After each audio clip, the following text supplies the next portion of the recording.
Hello à tous, ici Claire Virose et bienvenue dans un nouvel épisode d'Oser la reconversion, le podcast dédié à la reconversion professionnelle à quelques stades qu'elle en soit. Je suis Claire Virose, ancienne avocate, j'ai tout plaqué pour réaliser mon rêve. Je reçois ici chaque lundi un nouvel invité qui a osé la reconversion. Oser la reconversion est aussi disponible en version filmée sur YouTube si vous êtes curieux de découvrir encore plus les invités.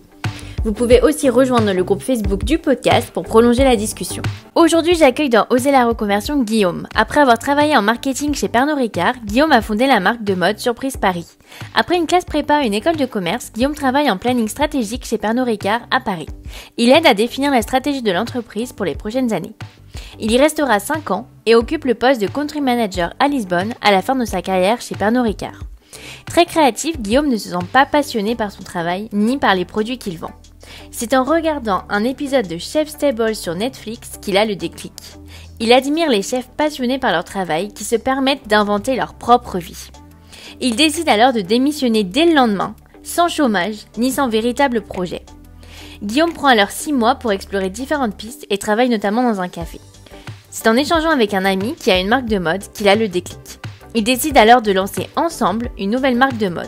C'est la naissance de Surprise Paris.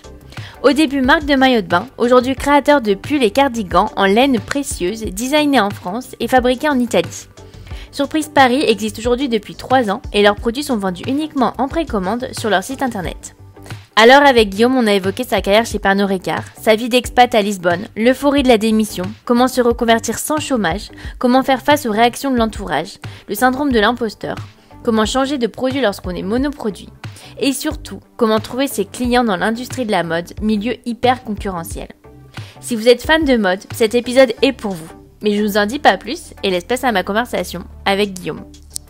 Bonjour Guillaume, bienvenue dans Oser la reconversion, je suis ravie de t'accueillir. Salut Clairvy.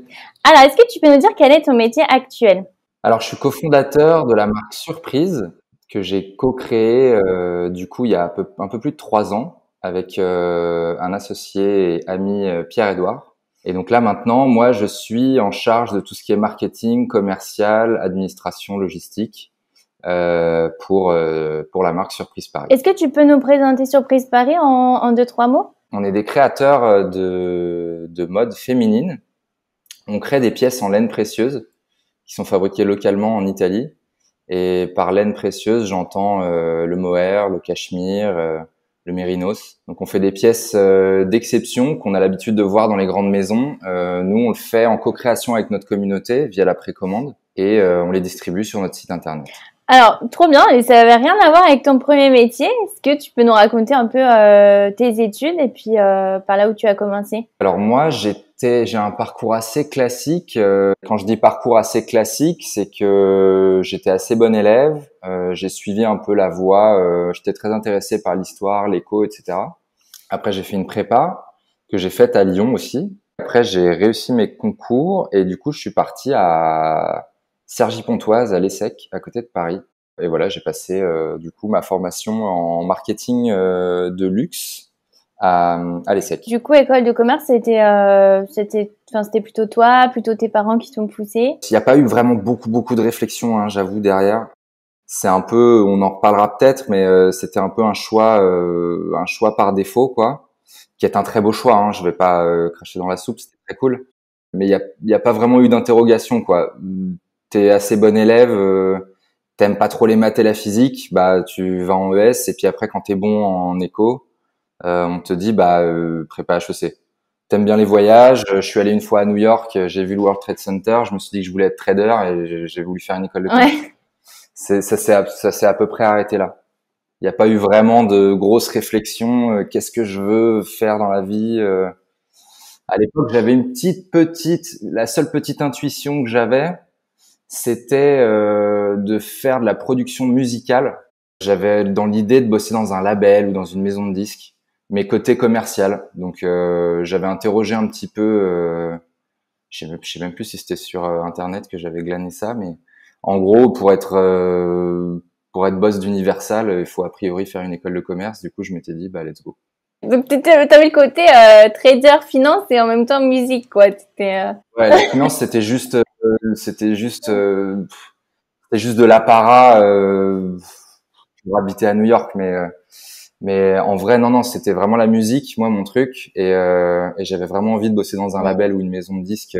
Dès le lycée, j'avais essayé de faire des stages en Angleterre, à Londres. Je regardais derrière les jaquettes de disques le nom des maisons de disques et j'envoyais des CV. Donc, je voulais vraiment faire de la musique, enfin, de bosser dans la musique. Et voilà, c'est ça qui avait motivé mon choix d'école de commerce. Alors toi, finalement, t'as fait toute ta carrière en marketing chez Pernod Ricard. Bon, c'est une boîte super connue. Bon, alors t'as gravi les échelons, mais est-ce que tu peux nous raconter ce que tu faisais un peu à la fin de ta carrière? J'ai eu pas mal de postes chez Pernod, j'en ai fait au moins 3, je dirais. Je suis rentré là-bas. En fait, j'avais fait pas mal de stages, donc j'ai commencé par l'industrie musicale, justement. J'étais allé chez Mercury et ça m'avait pas trop plu ce que j'avais vu. C'est quoi que tu n'as pas aimé? J'ai le souvenir c'est une petite anecdote, mais j'ai même pas son nom, donc ça vexera personne. Mais d'arriver dans le bureau du directeur artistique de Mercury qui me fait écouter un truc abominable dans son bureau rempli de CD. Et c'était hyper prétentieux, c'était c'était pas la musique comme je la voyais moi. Moi, je me voyais aller à des concerts, parler à des groupes trop cool et alors qu'il y avait un côté beaucoup plus mercantile, commercial et supermarché qui m'a pas trop plu. Après, c'était une maison de disques, hein, j'en ai pas fait 15 non plus. Mais du coup, je suis allé plus dans l'industrie du luxe qui me plaisait pas mal aussi. Donc c'est pour ça que j'étais chez Richemont aussi après et ça m'a bien plu. Et en fait, Pernod Ricard, c'est venu parce que j'avais postulé pour travailler dans la branche champagne cognac. Donc avec des super marques, avec des très vieilles maisons comme Moum, Perrier-Jouët, Martell, etc. C'est la branche un peu luxe du groupe. Et en fait, j'avais pas été pris dans ce job-là, mais on m'a pris au siège en planning stratégique. Donc en gros, c'était assez marrant parce que moi je sortais d'école et je me retrouve en planning strat. Donc pour la faire simple, c'est ceux qui écrivent le plan stratégie du groupe à 3 ans. Donc c'est une petite équipe de conseil en interne et du coup on prépare des présentations qui font le récap de tout ce qui se passe un peu dans le monde, dans toutes les catégories, toutes les marques, voir le potentiel un peu, où est le potentiel, qu'est-ce qu'il faut pousser, avec qui et comment quoi. Et on travaillait aussi avec des cabinets de conseil externes. Et après ce travail, on le présentait au COMEX. Donc tu te retrouves à 20, je sais plus quel âge j'avais, mais j'avais 23, 24 ans et j'étais en face de Pierre Pringuet, qui était le directeur général de Pernod Ricard à l'époque. Donc c'est grosse boîte du CAC 40, il y a une table ovale, il y a que des mecs autour. Et toi t'arrives avec ta clé USB pour présenter ton truc quoi. Donc c'était assez cool. Ça c'était le premier taf que j'ai fait. C'était assez cool, mais en même temps, c'était très feutré. T'es dans la holding, ce qu'ils appellent la holding. Donc c'est grosse boîte quoi. Il y a de la moquette par terre, c'est très feutré. Il y a un peu de politique. C'est pas l'endroit le plus fun où être quand t'as 23 ans quoi. C'était comment l'ambiance du coup? C'était vraiment stressant? Non, franchement non, parce que s'il y a un truc qui est vraiment cool chez Pernod Ricard, c'est une boîte super bienveillante, une boîte super sympa. Et une boîte très accueillante et chaleureuse. Enfin vraiment, c'est un truc. J'ai pu faire 2-3. Je suis déjà allé chez L'Oréal, je suis déjà allé chez Richemont, je suis déjà allé chez Vuitton. Où là, c'est dur. Genre, tu sens que les gens sont durs, que ça parle derrière les portes, que si tu fais un truc pas cool à la machine à café, ça va jaser sur toi. Enfin, il y a un truc il y a un vrai truc dans ces boîtes-là. Chez Pernod, c'est cool. Vraiment cool. Les gens sont détentes, ils sourient. Enfin, je sais pas, il y a un climat qui est vraiment chaleureux, qu'ils arrivent à mettre dans toute la boîte. Et du coup, non, franchement, c'était hyper agréable. Et donc du coup, donc vers la fin de ta carrière chez Pernod, donc t'es resté à peu près 5 ans. T'étais country manager à Lisbonne. Ouais. Est-ce que tu peux nous raconter la différence peut-être justement en termes d'ambiance entre travailler à Paris et à Lisbonne, parce que c'est marrant de comparer une même boîte commencer dans 2 pays différents. Bah, ce qu'il y a d'assez cool, c'est que, et c'est là où Pernod est assez fort, c'est que en vrai, il y a beaucoup de similitudes. L'ambiance et l'atmosphère et les gens sont un peu les mêmes. C'est ça qui est assez dingue c'est pour ça que ces groupes sont performants et qui marchent bien, quoi. C'est que l'esprit que t'as à Paris, il arrive à se distiller à Lisbonne. Donc c'est des gens qui sont hyper ouverts, qui sont sympathiques, qui sont bienveillants, qui sont voilà. Donc c'était très cool. L'intégration s'est fait mais genre royal. Tout le monde m'a très bien accueilli et tout. Et après la vraie différence, moi c'était dans mon job, c'est-à-dire que avant je faisais des présentations un peu je vais pas dire fumeuses, mais je parlais du terrain de loin quoi. Alors que là, j'avais une team de commerciaux pour aller vendre mes bouteilles et que je pouvais aller au supermarché voir comment mes bouteilles étaient mises en rayon, discuter avec un patron de boîte de nuit parce que il a envie de distribuer tel ou tel tequila ou de convaincre un patron de boîte justement de prendre nos marques plutôt qu'une autre. Donc c'était pas du tout le même job quoi. C'était vraiment un job c'était beaucoup plus commerce que ce que je faisais avant, qui était super bureau, ouais. C'était super bureau, ouais. Alors que là, vraiment, je pouvais être. J'aimais bien faire ça de temps en temps. Je montais dans la voiture d'un commercial et je faisais la tournée avec lui, quoi. Et comment t'as fait pour te former justement à ça? C'était le terrain. Ça, c'est le truc de Pernod. C'est-à-dire que la première semaine où je suis arrivé, j'ai pas mis un pied dans le bureau et j'ai passé mon temps dans la voiture avec les commerciaux. Et en vrai, c'est ce qu'il y a de mieux. C'est mieux que de rester dans un bureau à ce qu'on t'explique comment ça marche. Là, on m'a mis, je parlais même pas portugais et je suis rentré dans une voiture et je suis parti à Porto et, et let's go quoi. Comment ça s'est passé ton déménagement à Lisbonne? Est-ce que c'est toi qui avais envie de partir? Ça a été une opportunité? Ouais, moi j'en avais un peu marre. J'avais marre de deux trucs. J'en avais un peu marre de Paris, pour être honnête. J'avais à l'époque, je crois que j'avais 29 ans, un truc comme ça.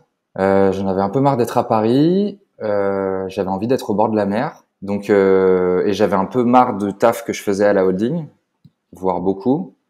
Et du coup, j'ai sollicité les RH en mode, j'aimerais bien partir à l'étranger. Et je te disais, la mer, du coup, il y avait deux villes sur lesquelles il y avait des postes. Il y avait Cape Town en Afrique du Sud et Lisbonne au Portugal. J'ai postulé aux deux.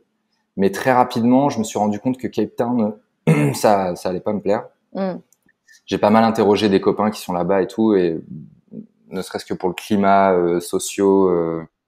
social là-bas, moi ça me plaisait pas trop d'habiter dans des villas sécurisées avec des barreaux à mes fenêtres. Du coup, Lisbonne s'est imposé assez facilement et j'ai eu un super fit avec le DG là-bas, qui était un Français qui venait d'arriver. Et du coup, on était un peu en fait, il m'a un peu pris avec lui.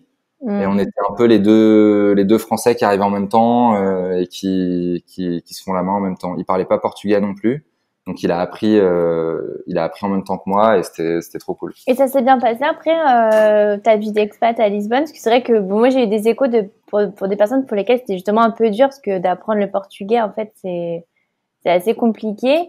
Ouais. Toi, ça s'est passé comment ta vie à Lisbonne? C'était, je rejoins un peu ce que disent les gens à qui t'as parlé. Enfin, moi, déjà, j'ai eu de la chance parce que j'ai Pernod qui m'a payé des cours particuliers tous les matins de 7h, c'était de quelle heure? De 8h à 9h, j'avais 1 heure de portugais particulier avec une prof dans les locaux. Donc déjà, je sais plus si c'était tous les jours ou 3 fois par semaine, mais c'était beaucoup, quoi. Donc c'est une énorme chance. C'était une fille de l'Alliance française qui venait. Et du coup, même si je parle espagnol, ouais, les 3 premiers mois, j'ai rien compris. J'étais vraiment en dehors du truc, à tel point qu'au bout de 3 mois, je me rappelle, je suis arrivé, je crois, en mai. À la fin de l'été, je parle pas.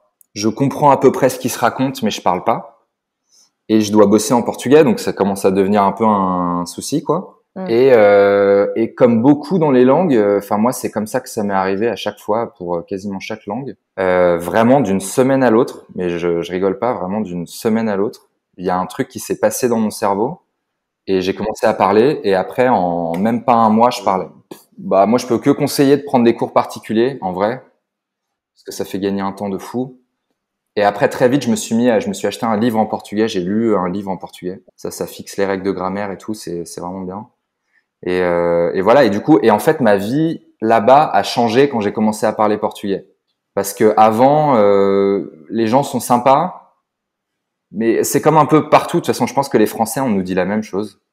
Mais les gens sont sympas, mais ils vont pas t'inviter chez toi, et chez eux, ils vont pas t'inviter à boire un verre ou ils ont envie d'être entre eux, de parler leur langue et de chiller après le boulot, quoi. Ils ont pas spécialement envie de se mettre une contrainte, de parler une autre langue, etc. Donc, vraiment, mon intégration à Lisbonne, elle a changé quand j'ai commencé à parler, quoi.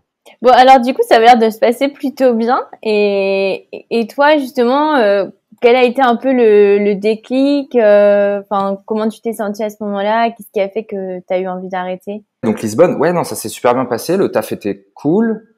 Après, c'est plus un truc de, quand on creuse vraiment ce qu'on est en train de faire. Moi, à la fin de la journée, au final, je vendais des spiritueux. Et c'est pas un truc qui me comblait intimement, quoi. J'avais pas une vraie passion pour le produit. Je pense que c'est quand même assez important on y reviendra, mais moi je conçois pas vraiment de passer plusieurs années à développer quelque chose qui me convainc pas intimement. Donc là, je travaillais sur des marques. Il y en avait certaines que j'aimais beaucoup. Par exemple, je travaillais sur le champagne, ça j'adore. Enfin, il y a une vraie histoire, il y a un terroir, il y a un héritage. C'est vraiment génial de bosser pour des marques de champagne. Il y a des maisons, il y a des familles derrière, il y a des appellations contrôlées, une notion de territoire, enfin, c'est vraiment intéressant de bosser pour ce genre de marque. En revanche, et no offense pour ces marques-là, mais d'autres marques d'alcool blanc comme du gin ou de la vodka ou des trucs comme ça. Je dis pas qu'il n'y a pas d'héritage, mais voilà, j'avais des marques un peu moins premium et je travaillais sur de la promotion de supermarchés et des soirées étudiantes open bar, quoi. Et ça, j'avoue que ça me remplissait moins de joie. C'est parti un peu de là, en fait, le côté je suis pas hyper convaincu par ce sur quoi je travaille. À la fin de l'année, j'ai vendu plus d'alcool au Portugal. Voilà, le constat, il était assez moi, il me convenait pas à 100%, quoi. Et est-ce que tu penses que tu espérais peut-être un peu un renouveau à Lisbonne que t'as pas trouvé? Ouais, c'est complètement vrai. C'est intéressant d'ailleurs ce que tu dis. Je m'en rends compte à l'instant où tu as dit la phrase. C'est-à-dire que j'aurais pu me barrer j'aurais pu arrêter Pernod avant Lisbonne déjà. Et en fait, c'était un peu le truc de la dernière chance, quoi. Genre, on va aller à Lisbonne et on va voir si Lisbonne peut me faire avaler la pilule du reste, en fait. Et la réponse, c'était non, quoi. Ça a été le cas au début et ça m'a apporté un truc génial, c'est que je parle portugais et que j'ai des amis incroyables à Lisbonne. Donc ça, incroyable. Mais ça allait vite, hein. Au bout d'un an, j'en avais marre. Je connaissais Lisbonne, je parlais portugais, donc entre guillemets, genre check ce que ça peut m'apporter. Après, finalement, ça reste un taf dans les spiritueux. Je savais pourquoi je partais. Du coup, les 6 derniers mois ont été très compliqués. J'étais pas bien. Et après, j'ai démissionné. Et comment ça s'est passé? Du coup, tu as eu un événement particulier? Parce que bon, on peut se dire, bon, j'en ai un petit peu marre, mais tu aurais pu te dire, je vais changer de boîte, je vais essayer de trouver un produit qui justement, qui me correspond plus. Pourquoi pas retourner dans un truc plus créatif comme la musique? Ouais. Comment t'as eu, toi, le déclic de te dire, bon, j'arrête un peu d'être salarié, en fait? Ouais, le vrai truc, c'est le terme que t'as dit, c'est que je pense que j'ai un tempérament assez créatif et j'avais vraiment cette partie de moi qui était complètement oubliée dans le taf que je faisais. Et ça commençait vraiment à éclipser toute une partie de ce que je faisais dans la vie, quoi. Donc il y avait vraiment un truc qui était un peu cassé. Et ma copine de l'époque, c'est hyper important aussi, je pense, dans les histoires de reconversion, avec qui tu vis et comment tu le vis chez toi, etc. Ma copine qui, elle, faisait quelque chose de créatif, elle était en train de monter une marque de bijoux. Et elle faisait un truc qui l'éclatait, qui était hyper créa. Elle était au tout début de la marque, cherchait un nom, un logo, des matières. Elle fabriquait les choses elle-même. Donc elle avait son petit studio à la maison où elle fabriquait les bijoux, etc. Moi, je voyais ça. Je trouvais ça trop cool. Elle avait l'air de trop s'amuser, elle bossait avec des copines, elle faisait les premiers shoots, elle choisissait la zik qu'elle mettait sur ses pubs, machin. Enfin, ça avait l'air trop bien. Et moi, à côté, j'étais avec mes fiches Excel et tout, et j'étais là, mais non, quoi, j'ai pas du tout envie de faire ça. Donc elle m'a vachement inspiré et elle m'a vachement ouais, et puis elle m'a poussé aussi, elle m'a dit mais enfin vas-y quoi. T'es pas bien dans ce que tu fais donc saute le pas quoi. Et je pense que c'est important dans les histoires de reconversion, ouais, il y en a qui prennent la décision tout seul et qui ont la force de le faire tout seul et tout. Moi, ça m'a beaucoup aidé d'avoir que ça soit elle ou des copains qui me disaient c'est pas tu perds ton temps mais t'as un truc à faire ailleurs quoi. Oui, bah, c'est ce qu'on dit, qu'on est la somme des 5 personnes avec qui on passe le plus de temps. En fait, quand on déjà a quelque chose qui nous plaît pas, je pense que c'est important peut-être de réfléchir à comment on se sent avec les personnes avec qui on pourrait passer plus de temps pour justement être inspiré à faire autre chose. Et est-ce que tu peux nous raconter ton anecdote Netflix? Ouais, parce que ça c'est vraiment mais je rigole pas, en plus c'est vraiment comme ça que ça s'est passé. Donc j'étais pas hyper bien dans ce taf et tout, mais même si c'était très cool, hein, je veux dire, j'avais un appart de fonction, j'avais une caisse de fonction, j'habitais en plein centre de Lisbonne, il faisait beau tous les jours, j'avais des super collègues et tu vois, j'étais pas, la vie était douce, hein. Tout allait bien en soi. Ouais, sur le papier, t'avais tout quoi. Sur le papier, c'était incroyable. Et du coup, la décision, elle était pas. Enfin, moi, j'ai eu une transition, franchement, qui est franchement assez cool, tu vois. Comment j'ai sauté le pas? C'était un jour où, justement, ma copine n'était pas là, elle était en voyage, et je me suis fait une soirée où j'ai regardé plein de Chef's Table, donc la série sur les chefs qui sont un peu partout dans le monde, un peu atypiques, ultra passionnés et tout. Et je me rappelle d'un épisode avec un mec qui s'appelle Francis Malman. Je vous invite à regarder l'épisode. C'est un mec qui a bossé dans des grands palaces parisiens, des restos étoilés et tout. Il s'est formé là-dessus et après il a ouvert je sais même pas si c'est un resto, il a ouvert une cabane en Patagonie où il fait des énormes asados argentins, où il fait braiser de la viande et tout, et tu réserves ton truc 6 mois à l'avance, il y a toutes les restas du monde entier qui vont dîner là-bas. Et le mec est passionné et passionnant. Et en fait, en regardant cet épisode, et en regardant celui d'après, et celui d'après, et celui d'après, c'est que des histoires de gens qui inventent leur vie, en fait. Ils ont envie d'un truc, ils claquent tout, ils le font. Et en fait, voilà, moi je me rappelle que j'ai eu une espèce de révélation en mode, mais t'es pas plus con que ces mecs-là. T'as un truc en toi, une petite étincelle en toi qui fait que t'as toujours eu du culot et t'as toujours voulu faire des trucs. Donc fais-le quoi. T'as pas d'excuses. Comme je te disais, j'allais avoir 30 ans, je suis en bonne santé, je suis français, j'ai fait des bonnes études. Genre il y a pas de, tu vois, il y a pas d'excuse quoi. Donc dans ces cas-là, le lendemain, je suis allé voir le boss et je lui ai dit que je démissionnais. Et là, tu t'es senti comment à ce moment-là? Bah lui, il était sur le cul, il s'y attendait pas du tout. Et moi, c'est un sentiment assez fou. Je me rappelle d'être sorti de l'immeuble et j'avais l'impression qu'on m'avait enlevé des menottes quoi. C'était incroyable. Je suis pas parti de la boîte tout de suite, hein. J'ai fait j'ai eu 1 mois et demi de transition. Je crois que j'ai même, je me rappelle même plus, mais il me semble que j'ai recruté le mec qui allait me remplacer. C'était trop bien. C'était un sentiment de liberté de fou. C'est vrai qu'on n'en parle pas assez, mais parce qu'on parle souvent de la peur, de comment on a sauté le pas. Et on parle pas assez, je trouve, de l'euphorie qu'il y a quand on démissionne. C'est vrai que moi, je pense que c'est peut-être le meilleur souvenir de ma vie. Finalement, c'était mon dernier jour dans la tour à la Défense où tu te dis, ça y est, quoi, ma vie m'appartient en fait. Quand t'es sorti avec ton tailleur et que t'as fait... Ouais. Et comment a réagi ta famille, du coup, tes parents, ils l'ont bien pris? Bah, c'est assez drôle parce que c'est en 2 parties ce que je vais te dire, mais parce que c'est vraiment gravé aussi, comme toi, j'imagine, quand t'es sorti de ta tour à la Défense. Je sors de ce bâtiment qui est pas une zone industrielle, mais une zone de bureau d'entreprise, quoi. J'ai ce sentiment d'euphorie incroyable en regardant les palmiers, le ciel. C'est dans un endroit qui est assez magnifique. En plus, c'est à côté c'est à ORH pour ceux qui connaissent, à 20 minutes de Lisbonne, sur la côte. Et la première personne que j'appelle, c'est mon père, du coup. Et en fait, mon père comprend pas du tout. Il m'a dit des trucs assez abjects qu'il a complètement retiré genre 20 minutes après. Mais il m'a dit des trucs, ouah, qu'est-ce que tu fais? Tu sais que c'est dur de trouver du taf, tu vas peut-être pas retrouver, qu'est-ce que tu vas faire? Hyper peur en fait. Justement, lui, il m'a projeté que de la peur.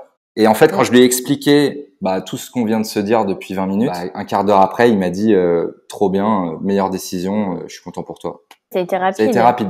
Mais ça a été rapide, mais les premières 3 minutes où j'ai parlé avec lui, c'était panique. Enfin, de son côté, c'était panique. Et toi, du coup, t'as paniqué à ce moment-là? Tu t'es dit, ah, peut-être j'ai fait une connerie? Non, pas du tout. Non, moi, j'étais sûr de moi. J'étais hyper sûr de moi. Et puis, j'ai des parents hyper attentifs, hyper à l'écoute, avec qui je m'entends super bien. Donc, je savais qu'ils allaient comprendre mon choix et qu'ils allaient me soutenir. Donc, j'avais aucun doute je savais que mon père allait réagir comme ça, que ma mère allait dire direct que c'était cool.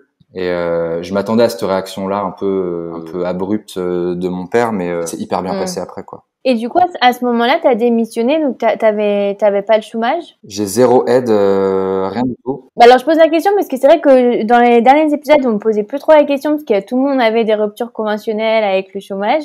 Donc, c'est important de le dire quand justement tu fais ce saut dans le vide sans le chômage parce que c'est possible aussi, en fait.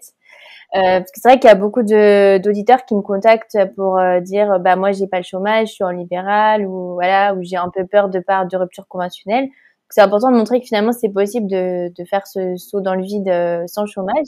Moi, j'ai envie de dire que c'est très possible. Moi, ça s'est passé de cette façon parce que j'ai senti que ça allait être pas compliqué, mais que ça allait être un débat de cette rupture co, donc j'aurais pu y aller, hein. J'aurais pu la pousser et tout. D'une part, j'avais pas l'énergie, enfin, franchement, j'étais rincé et j'avais pas envie. Genre, c'est con, hein, mais j'avais la flemme. J'avais la flemme d'aller au clash et d'aller me batailler dans le bureau de mon DG pour pouvoir signer le truc, pour pouvoir qu'il accepte le truc. Ça allait retarder le truc parce que je pense qu'il m'aurait pas signé ça tout de suite. Il aurait voulu négocier que je passe encore 6 mois dans la boîte et tout. Moi, c'était hors de question. J'avais pas du tout envie de repasser 6 mois. 6 mois, t'as 30 ans, c'est beaucoup. Donc non, moi, j'avais pas envie de ça. Donc, j'ai senti que si je démissionnais, c'était la vraie liberté parce que tu choisis, quoi. C'est toi qui poses tes conditions et tu t'en vas, quoi. T'as fait comment, du coup, pour financer la suite? Alors, Pernod, moi, j'étais cadre chez Pernod dès que je suis rentré. Du coup, déjà, j'avais de l'intéressement et de la participation. Donc ça, 5 ans chez Pernod Ricard, rien que 5 ans, ça m'a mis un bon petit matelas de côté. En plus, l'action a eu la bonne idée de prendre 70% pendant que j'y étais, donc voilà. Donc ça, c'est clair que j'aurais peut-être pas eu le même discours si j'avais pas d'action, que j'avais rien de côté et que voilà, sûrement que j'aurais bataillé et que j'aurais fait mes 6 mois de plus pour avoir ma rupture co. Et après, voilà, c'était juste ça en fait. Je savais du coup que j'avais X euros de côté qui faisait que je pouvais tenir minimum 6 mois en France avec un appart. Et en vrai, 6 mois, on en parlera peut-être après, mais ça suffit pour... Enfin, moi, je pense que ça suffit 6 mois pour te rendre compte de ce que tu veux faire, si tu as envie de rebosser normalement, si tu as envie de monter une boîte, si tu as envie de repartir à bosser. Je pense que s'arrêter 1 an, 2 ans, c'est un peu une connerie. Mais... Alors ouais, comment ça s'est passé pour toi? Parce que toi, là, tu démissionnes, tu sais pas du tout en fait ce que tu veux faire, donc tu prends ton vol pour rentrer en France. Comment tu te dis, je vais monter une marque de mode? Alors, j'avais toujours aimé les fringues, hein, c'est un truc depuis très longtemps, on y reviendra peut-être, mais j'étais toujours assez passionné de ça. Quand je te disais luxe, musique, mode, en gros, c'était un peu mes 3 trucs qui m'ont toujours intéressé. Et en fait, quand je suis rentré en France, donc j'avais un copain qui avait monté une boîte, donc moi j'avais toujours aussi dans l'idée d'entreprendre pour être son propre boss, contrôler ses journées, contrôler un peu plus sa vie quoi, par rapport au chef stable dont je parlais. Est-ce que toi aussi ce qui te donnait envie, c'était, parce que j'ai l'impression de ce que tu racontes, il y avait un peu le côté monter un projet de A à Z. Je crois que c'est surtout le côté d'être vraiment libre, quoi, et de pouvoir créer. Après, il y a plein de contraintes, hein. Tu fais pas ce que tu veux parce que t'as aussi une contrainte financière. T'as un associé aussi, donc avoir un associé, ça suppose aussi faire des concessions et pas être complètement dans la pampa. Et ouais, je pense que c'était de créer mon truc. Encore une fois, c'était par rapport à ma copine de l'époque. J'avais vu ça en fait et je voyais un peu comment ça se passait et c'est ça dont j'avais envie. Et en fait. Donc cet associé et pote, Pierre-Édouard, il avait monté une marque du coup 1 an et demi avant que je rentre du Portugal. J'avais eu l'occasion d'aller à 1 ou 2 de ses pop-up et tout, et je trouvais la marque super cool. Et du coup en fait assez vite, j'ai fait 2-3 trucs. J'ai essayé avant la fringue, j'ai fait 2-3 trucs et je pense que c'est bien pour les. Enfin, je conseille à ceux qui savent pas trop où aller de faire ça.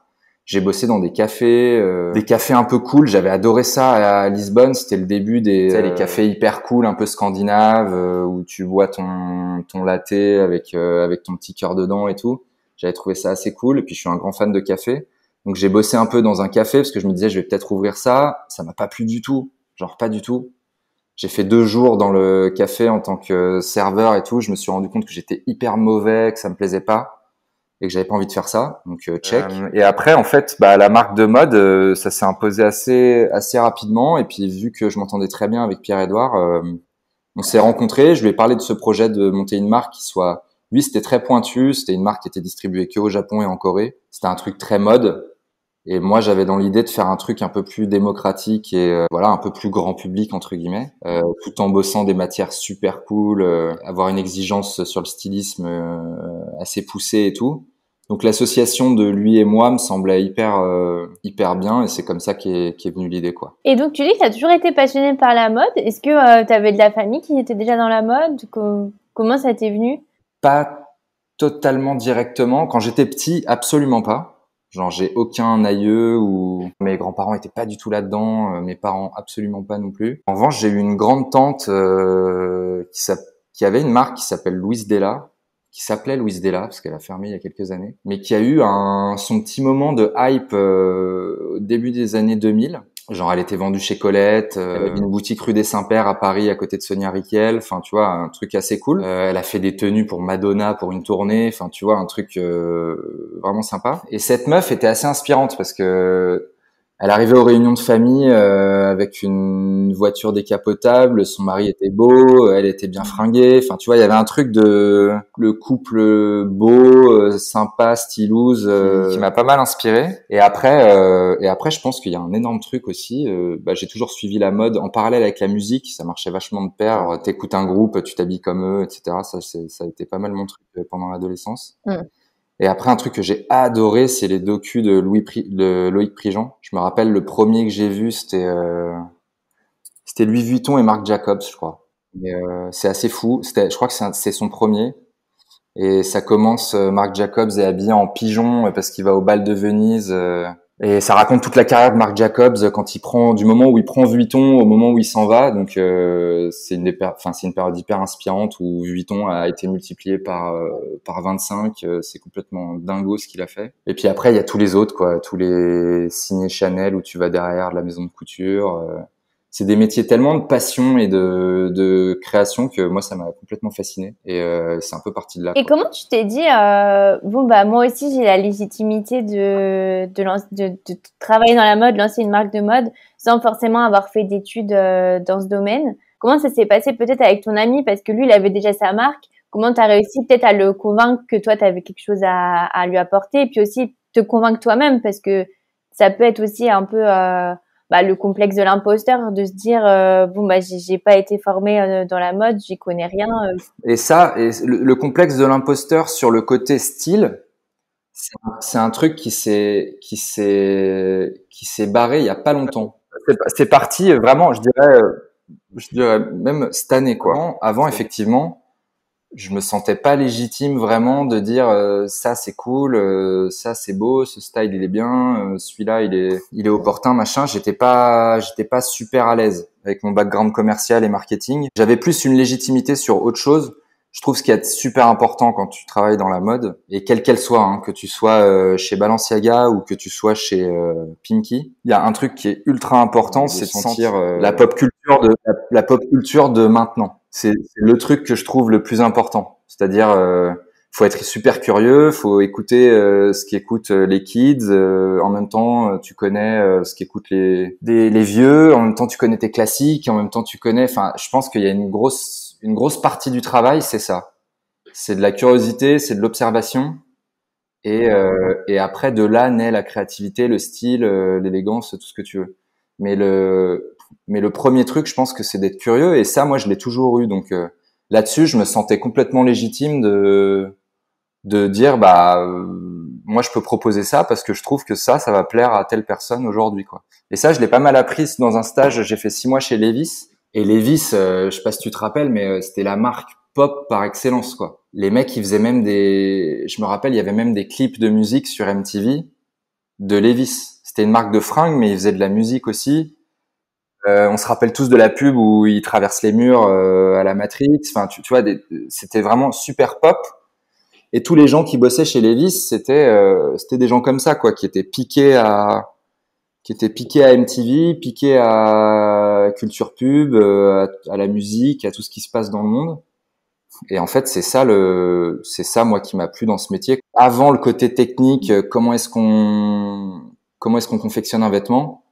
C'était le côté quel groupe t'écoute, dis-moi comment tu t'habilles, je te dirais qui t'es, quoi. Ça, je trouvais marrant. Et donc, tu dis que ça a disparu, ton complexe de l'imposteur. Est-ce que il y a eu un déclic? Par exemple, je sais pas, à un moment donné, tu t'es dit, bah, finalement, j'en sais autant que cette personne qui, je pensais, était mieux que moi, ou comment ça s'est illustré pour toi? Bah, c'est un peu trivial ce que je vais dire, mais c'est un peu quand Surprise a commencé à marcher, quoi. C'est-à-dire que tout d'un coup, t'as des gens qui te valident un peu. Ils sont pas ta maman, qui sont pas ta meuf, et qui sont pas ton associé. Donc quand ça reste ton cercle familial, t'es là, bon, ok, ouais, fine, ouais, merci. Quand c'est des gens que tu connais pas du tout, qui commencent à écrire des flots de messages sur Instagram en te disant que t'as refait leur journée et que t'as refait leur semaine et qu'ils adorent ce que tu fais, bah tu commences petit à petit à te dire peut-être que en fait je suis légitime. C'est venu pas mal de là en fait. Et alors, peut-être, est-ce que tu peux nous parler un peu de Surprise Paris? Comment vous en avez eu l'idée et puis comment vous l'avez créé? Du coup, bah je te dis, c'était vraiment l'observation de cet ami qui avait l'air de vraiment bien s'épanouir dans le côté créatif de sa première marque de mode. Du coup, c'était vraiment rendez-vous informel, on boit une bière, je lui explique le truc de dire il y a pas mal de petites nouvelles marques qui commencent à monter. C'était le début des DNVB dont tout le monde parle aujourd'hui, mais tu vois, moi j'avais été inspiré par quelques copains, un mec qui est dans la promo d'en dessous de moi à l'ESSEC qui a monté une marque de chaussures qui s'appelle Bobby's, qui marchait super bien et tout. Une autre fille de ma promo qui a monté une marque qui s'appelle Oh My Cream de skincare, qui est un énorme carton. Et voilà, et tu regardes ces trucs-là d'un peu loin et tu te dis bon, voilà, dans la fringue, moi telle que je la vois, je vois pas trop de mecs qui ont fait ça. T'avais un mec qui a fait le slip français par exemple, qui était à HEC, qui a mon âge aussi. Enfin voilà, il y avait des trucs qui se passaient, quoi. Tu sentais qu'il y avait des trucs de ma promo, les 2-3 années autour de moi. Il y a beaucoup de gens qui ont créé des marques, il y a beaucoup de gens qui ont réussi et qui s'éclatent là-dedans. Donc je dis ça à mon pote et je lui dis par contre, truc de légitimité, je vais pas créer une marque de mode là tout de suite, j'ai besoin d'un créa. Et du coup lui prend cette casquette là et me dit ok, moi la casquette créa, je suis chaud. Et du coup on s'associe sur ce projet tous les deux, quoi.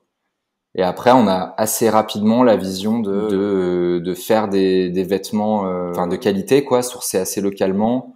Ou alors, parce qu'on se dit à l'époque, on va pas créer une énième marque de mode sans que ça soit des matières recyclées, soit des matières naturelles ou organiques. C'est l'époque où tu as des marques comme Noyoko aussi qui se créent, qui sont très portées là-dessus. Là aujourd'hui, c'est même plus un débat, genre tout le monde adhère à ce discours, mais il y a 4 ans, c'était encore pas de partout autant qu'aujourd'hui. Et du coup, c'était un peu le credo, quoi. On est parti sur des matières super nobles, ou recyclées, ou organiques. Et voilà, et un peu plus abordable, et portable, et démocratique, et simple, et élégante. Donc on est parti de ce truc-là, et on a commencé à dessiner la marque. Ça a pris pas mal de temps, parce que je dirais que les 2 premières années, on s'est pas mal cherché. D'une collection à l'autre, on changeait de style, ce qui peut être assez commun sur certaines marques. On a eu un peu de mal à trouver notre direction au début. Et puis en fait, après, on a commencé à dessiner un portrait, puis au fur et à mesure des retours clients aussi, et de nous, notre évolution, parce qu'on a énormément du coup intégré d'infos à cette époque-là. On a beaucoup lu, on a regardé beaucoup d'images. Enfin, ça nous a aussi vachement nourri pour construire notre goût, en fait, parce que on en avait déjà un, mais il fallait qu'il se durcisse, quoi. Et du coup, après, on a affirmé certaines références plus que d'autres, et du coup, ça a permis de faire un Surprise tel qu'il est aujourd'hui. Donc, vraiment concentré sur des pièces en laine, et en laine précieuse, parce qu'on adore ça, qu'on trouve que c'est un vêtement qui tient dans le temps. Est-ce que donc vous, ça s'est lancé en 2019, votre marque? Ouais. Et en fait, on a commencé par du maillot. Et en fait, très vite, pour plein de raisons, mais outre le côté, tu vois, obvious, saisonnalité des maillots de bain, t'en vends que en juillet et en août. Puis c'est quelque chose qui est pas, tu vois, nous ce qu'on aime bien, c'est la transmission, on est parti vraiment de cette idée, et c'était l'idée de la première marque de mon associé. Nous, ce qu'on aime dans un vêtement, et ce qui nous a marqué quand on était petit, et ce qui nous marque toujours, c'est, moi j'ai encore un trench de mon grand-père, j'ai un pull de mon père. On aime bien ce côté, les vêtements, tu vois, qui se partagent, qui se transmettent et qui ont une vraie histoire. Le maillot de bain, a priori, dis-moi si je me trompe, mais t'as peut-être pas récupéré les maillots de bain des années 70 de ta maman, quoi. Donc tu vois, il y a un truc ça fait plus accessoire en fait que vêtements. Et du coup, on avait envie de développer une histoire, donc le pull là-dessus, c'était top parce qu'il y avait toute une imagerie qu'on adorait autour de ça, que d'ailleurs les gens ont partagé avec nous. Tu vois, nous on était assez choqués par 2-3 références, genre les pulls d'Anne Sinclair des années 90 quand elle présentait 7 sur 7, tu vois. On avait plein de références comme ça où on avait vraiment envie de construire voilà une marque un peu plus profonde entre guillemets que une marque de maillot, quoi. Et comment vous avez eu l'idée? Est-ce que c'est parce qu'au début, par exemple, les maillots de bain, c'est juste l'été? Du coup, comment ça s'est passé, en fait, cette idée de lancer les pulls? Alors, il y a justement le fait que nous, personnellement, et nos copines respectives, ont des collections assez fournies en pulls. Un peu l'hiver, elle me disait pourquoi vous faites pas des pulls? C'est vraiment l'article. Super intéressant. Il y a une énorme gamme parce qu'il y a ça aussi, tu vois, les maillots de bain, t'as pas beaucoup de matière avec lesquelles jouer. Du polyester, du polyamide, donc recyclé, pas recyclé. Il y a un peu d'élastane dedans, mais il y a pas vraiment matière à rigoler, quoi. Alors que les pulls, t'as une infinité de laine. T'as de l'alpaga, je te dis, t'as du mohair, t'as du mérinos. Enfin, t'as un millier de trucs. Tu peux faire des mélanges dans tous les sens, varier les pourcentages, tu vois, 15% d'alpaca, 10% de mohair. Enfin, tu vois, tu peux vraiment trouver tout ce que tu veux. Donc, tu as une infinie possibilité qui te donne un choix de création qui est juste dément. Et du coup, quand tu vois ça, tu te dis que tu vas beaucoup plus t'amuser à créer des pulls qu'à créer des maillots. Enfin, du moins pour nous. Et peut-être en termes de budget, est-ce que quand tu changes de produit comme ça coûte autant que relancer une marque? Non, parce que là où on a eu de la chance, c'est que, en fait, on a expliqué tout ça, ce que je viens de t'expliquer, et les gens nous ont pas mal suivis, quoi. C'est-à-dire qu'il y en a beaucoup qui ont compris aussi, qui étaient contents qu'on prenne ce choix-là. Alors après, il y en avait certains qui étaient déçus qu'on arrête les maillots, mais la plupart comprenaient vachement le shift qu'on a fait, quoi. Parce que la plupart étaient des clientes qui étaient assez satisfaites de nos maillots, donc elles disaient. Puis nous, on explique notre démarche depuis le début, donc en fait, tant que c'est assez expliqué, on n'a pas perdu notre temps à créer cette marque de maillots, dans le sens où il y a beaucoup de gens qui nous ont suivis sur la suite, quoi. C'est génial en tout cas parce que pour toi du coup, c'est un bon exemple du côté il faut tester et puis jusqu'à ce que tu trouves. Ça, c'est une grosse leçon, je pense. C'est que faut pas avoir peur de changer. En fait, on a eu un peu peur quand donc justement on se dit c'est vraiment ça qui nous intéresse, c'est vraiment ça qui nous plaît, c'est ça qui nous fait vibrer, quoi. Le moment où on s'est dit vas-y on arrête tout, et ça voulait dire par exemple un truc assez engageant. On était distribué chez les Galeries Lafayette en bain. C'est un moment où tu vas dire aux galeries qui nous apportaient quand même pas mal d'argent, hein, parlons franchement, et puis une visibilité, tu sais, d'être aux Galeries Lafayette sur le boulevard Haussmann, au BHV à côté de l'hôtel de ville et tout. Enfin, c'est cool. On leur a dit on arrête, donc c'est fini. Et faut avoir c'est pas le courage, c'est pas vraiment courageux, mais faut être ferme en fait. Et faut pas avoir peur de dire je pense que c'est ce qu'il faut pour surprise en l'occurrence, donc on arrête, quoi.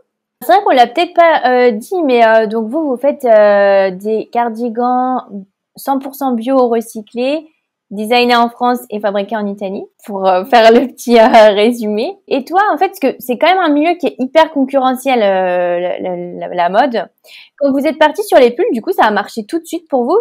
Ça a été tout de suite un succès? Je pense expliquer un peu ce qui s'est passé derrière, parce que c'est pas juste on a pris un pull et on l'a mis et ça a marché. C'est le résultat de tout ce qu'on a fait avant aussi. Je vais parler aussi, et c'est un peu de ma partie plus précise dans ce qu'on fait chez Surprise, mais en fait déjà, ces 2 ans à faire des maillots de bain et à construire une petite communauté autour de ça et nos premiers milliers d'euros de chiffre d'affaires et tout, ça nous a permis de construire la maison autour de Surprise, c'est-à-dire l'écosystème, le site internet, comment on travaille notre base de données, comment on travaille nos clients, comment on s'organise, qui fait quoi dans la boîte, quels outils on utilise. Donc c'est con, mais ça c'est 50% du taf. Si t'as pas l'écosystème autour, t'as beau avoir un bon produit, il va rien se passer. Quoi. Donc ça nous a permis de faire ça. Et après, on a bossé avec une fille qui est styliste, qui bosse chez Jacquemus, qui est super à tout point de vue, qui nous a fait un design trop cool.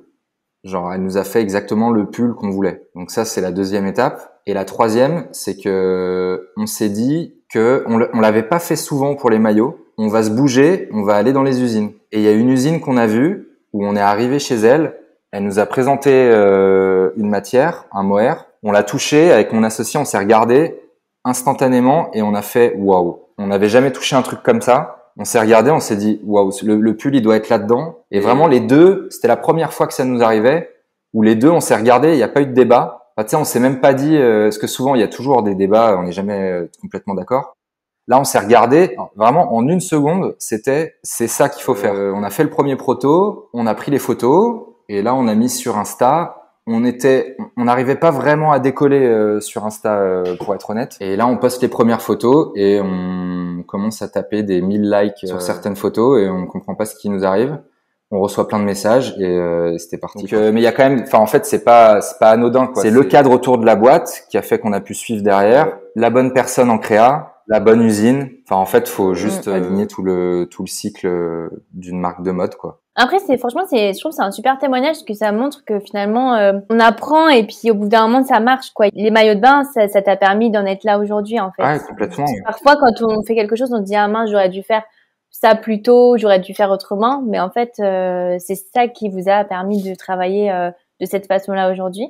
Et alors, vous, plutôt, toi, ça serait quoi ton plus grand rêve pour Surprise Paris? Alors, le plus grand rêve pour Surprise, il y en a plein. Déjà, c'est que on continue à grossir comme on le fait depuis 1 an, parce qu'une entreprise, c'est pas une association, donc il faut proposer de la croissance pour pouvoir continuer à rêver, justement. Donc là, on est bien parti et on adore les produits qu'on commence à développer. Jusqu'ici, on a sorti que 1 pull et 1 cardigan. Hein. On est encore des bébés. Donc là, on sort toute une collection de mailles là pour l'hiver. Donc on a super hâte de présenter ça, de continuer à grossir, donc de construire une équipe. Parce que pour l'instant, on n'est que 4. On a des tout petits bureaux. On fait ça encore de manière très artisanale. Et on a assez hâte de construire une équipe autour de nous. Donc là, on est en train de chercher des bureaux, etc. pour se structurer. Donc en fait, les rêves, ils sont petit à petit, tu vois. Je vais pas te dire un truc dément, machin. Moi, mon rêve là, pour l'instant, c'est construire une équipe, avoir un super bureau, pouvoir shooter toutes nos images chez nous. Et le premier rêve, si je vais un tout petit peu plus loin, ça serait d'avoir une boutique. Et puis je m'arrêterai là. J'en ai plein d'autres des rêves, mais les autres, je les garde pour moi parce qu'ils sont encore très longs. Et alors, si tu pouvais revenir en arrière, quel conseil tu donnerais? Si tu pouvais revenir à n'importe quel moment et si tu pouvais te parler en connaissant tout ce qui s'est passé depuis. Je me ferais gagner du temps et je me ferais venir tout de suite là où je suis aujourd'hui, hein. Mais avec les outils, les usines, les produits et tout. Non, mais un conseil un peu plus de fond, de se bouger, de plus sortir du bureau. On a eu tendance au début à rester un peu en vase clos et de se dire vas-y, il faut qu'on soit que tous les deux, il faut qu'on soit hyper. En plus, il y avait le confinement quand on a lancé la marque. On s'est tapé tous les confinements et tout. On était en coloc tous les deux en plus, t'imagines, pour lancer la marque. Donc c'était vraiment, on était en vase clos, quoi. Et la marque a commencé à se développer quand on a commencé à confronter des idées, à faire appel à d'autres gens. Donc le conseil que je donnerais, c'est en fait pour une marque de mode, mais comme pour n'importe quelle activité, je pense qu'il faut en parler autour de soi, il faut sortir de chez soi, il faut en parler à un maximum de gens pour avoir un maximum de retours. Faut pas avoir peur de sortir de soi, quoi. Et même s'il y a plein de gens qui vont me dire ah ouais, comme tu disais, c'est hyper concurrentiel la mode. Quand je disais que j'allais monter une marque de mode et tout, t'avais plein de gens qui me regardaient genre ok, vas-y. J'y crois pas trop, mais vas-y, fais ton truc, tu vois. Mais même si t'as ça, voilà, c'est important de rencontrer des gens et de plus le faire. Nous, on l'a pas fait. On y était un peu contraints vis-à-vis des confinements. Mais voilà, parler de son projet beaucoup plus tôt, beaucoup plus vite. Et alors, dernière question, c'est toujours la question que je pose à la fin. C'est quoi pour toi une reconversion réussie? C'est quand tu te sens bien, quoi. moi, le seul vecteur que je gardais en tête, c'était de me sentir bien quand je me lève le matin, quoi. Et j'étais arrivé chez Pernod à un moment où dans mon ancien taf, où je sentais un malaise dès que je me levais et je sentais un malaise quand je me couchais le soir, quoi. Et ça, c'est un truc, faut pas vivre trop longtemps avec. Pour la motive, pour la santé, pour tout, c'est pas, enfin voilà, faut pas attendre trop longtemps. Moi, je pense que j'ai un peu trop attendu. J'aurais pu écourter un peu le truc un peu plus tôt. Et du coup, conversion réussie, c'est ça. C'est quand 2 ans plus tard, tu te dis que t'es heureux et surtout que tu regrettes pas ton taf d'avant. Moi, il y a pas mal de fois où il y a des gens qui me disent, mais tu regrettes jamais d'avoir un salaire, machin. Et franchement, c'est hyper sincère ce que je veux dire. Pas une seule fois, je me suis dit ça. Donc, si tu te dis ça, je pense que t'es sur la bonne voie, quoi. Mais je pense qu'on regrette jamais, hein. Je pense que souvent les gens qui disent est-ce que tu regrettes, c'est parce que eux, ils ont peur, donc ils essayent de se rassurer en se disant si je le fais, je vais regretter. Mais globalement, j'ai l'impression qu'en général, quand tu décides, tu regrettes pas. Quand tu passes le pas, c'est que, mais c'est un peu ça aussi, justement. Je sais pas toi d'ailleurs. Toi, t'estimes que t'es parti à temps ou t'estimes que t'as un peu trop attendu avant de partir? Ouais, moi c'est pareil, j'ai trop attendu. Si je pouvais revenir en arrière, je me dirais de le faire plus tôt. Parce que quand tu sais après tellement c'est fun, en fait tu dis pourquoi je me suis gâché mon temps. Je suis d'accord. Donc en vrai, le conseil, quand tu me disais quel conseil tu donnerais à Guillaume qui sort d'école de commerce, je lui dirais franchement va plus vite là-dedans, quoi. Enfin, aie pas peur de. Et d'ailleurs, parce que les 5 années chez Pernod, ok, ça m'a appris des trucs, et puis j'étais un gamin quand je suis sorti d'école. Il y a ça aussi qu'il faut prendre en considération. Mais en vrai, je pense que les mecs qui sortent d'école aujourd'hui, ils peuvent y aller direct, hein. S'ils sentent ça en eux, faut pas qu'ils attendent et qu'ils se disent je vais faire 4 ans en cabinet de conseil ou dans une grosse boîte du CAC. Je leur dirais franchement, allez-y direct. Un grand merci en tout cas Guillaume, en tout cas ça donne envie d'oser la reconversion. Alors je mettrai tous tes réseaux sociaux, ton site internet pour que les auditeurs puissent découvrir Surprise Paris. Un grand merci pour tout ce que tu as partagé. Merci à toi. Et voilà, fini pour aujourd'hui. Merci d'avoir passé tout ce temps avec moi. Si vous avez aimé l'épisode, abonnez-vous et laissez-moi un commentaire si vous écoutez l'épisode sur YouTube. Et si vous écoutez l'épisode sur Apple Podcast, abonnez-vous, laissez une note 5 étoiles et un avis. C'est ce qui donne le plus de visibilité à ce podcast. N'hésitez pas à en parler autour de vous et à partager l'épisode sur les réseaux sociaux pour aider un plus grand nombre à oser la reconversion. Si vous voulez prolonger la discussion, rejoignez le groupe Facebook du podcast, je vous mets le lien dans les notes de l'épisode. Ensuite, si vous cherchez toutes les notes avec les références, allez dans le détail du podcast. Si vous souhaitez devenir annonceur, me proposer un invité ou me poser vos questions, je serai ravie d'y répondre sur Instagram ou sur YouTube sous le pseudo Claire Virose ou par mail à l'adresse clairevirose@gmail.com.